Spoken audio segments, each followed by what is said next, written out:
அதாவது கபடி விளையாட்டு வீரர் சமீபத்தில் வந்து ஊபியை சேர்ந்த ஒரு விளையாட்டு வீரர் வந்து ஒரு நாய் கடியில் வந்து இறந்துருக்காருங்கிற தகவல் வந்து தெரியும். அதாவது ஊபியை சேர்ந்த பிரிஜேஷ் சோலாங்கிங்கிற கபடி விளையாட்டு வீரர். அதாவது சாக்கடையில் வந்து ஒரு குட்டி நாய் வந்து இருந்திருக்கு. அந்த நாயை வந்து காப்பாற்றுறதுக்காக எடுத்திருக்காரு. அதில் நாய் பல்லு பட்டிருக்கு.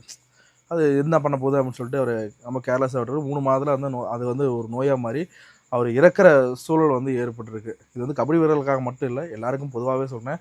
ஏதாவது ஒரு கடிச்சிருச்சு அப்படின்னா உடனடியாக வந்து மருத்துவரை போய் பார்க்கணுங்கிறது தான் நம்ம உடல் நலத்துக்கு வந்து பாதுகாப்பு. எனவே வந்து ஏதாவது இந்த மாதிரி ஆயிடுச்சு அப்படின்னா கபடி வீரர், நான் ஏன் அது முக்கியமாக சொன்னால், ஒரு கபடி விளையாட்டு நம்ம உடலில் வந்து எவ்வளோ பாதுகாப்பாக இருப்பாங்க, அவங்களே இவ்வளோ கேர்லெஸ்ஸாக இருக்கிறாங்க அப்படின்ற செய்திலாம் பார்க்கும்போது ரொம்ப வருத்தம் அளிக்கக்கூடிய செய்தி. அவங்க அவர் இழந்து வரக்கூடிய குடும்பத்துக்கு வந்து வருத்தத்தை வந்து தெரிவிச்சுக்கிறேன். எனவே வந்து எது கடிச்சாலும் சரி உடனே மருத்துவரை போய் அணுகிருங்க. அவங்க ஊசி போட்டிருந்தா கண்டிப்பாக வந்து அவர் காப்பாற்றப்பட்டிருப்பார். ரொம்ப நோய் வந்து நம்ம முத்தினதுனால வந்து இறக்கிற சூழல் ஏற்பட்டுருச்சு.